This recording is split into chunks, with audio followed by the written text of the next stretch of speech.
du lépp luñ la wan mbaalu ñu la misaal nga daldi kuy gëm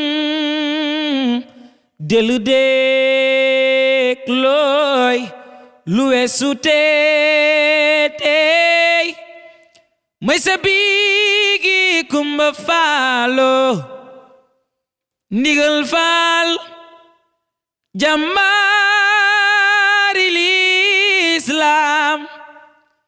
jàmbaari xel ko nina leen sooy nina leen sooxul salaam waa àdduna salaam waa Sénégal maa ngi tudd Ablaye dëkk ba Grand Yoff j'ai fait la classe de seconde dañ may ñaan ci njëkk rek ma xajal la ñu ñëwaat nga ku la jiitu si néeg bu lëndëm ma lay wan fa toogee dañuy yox si njëkk rek ma wane fa ñu toogee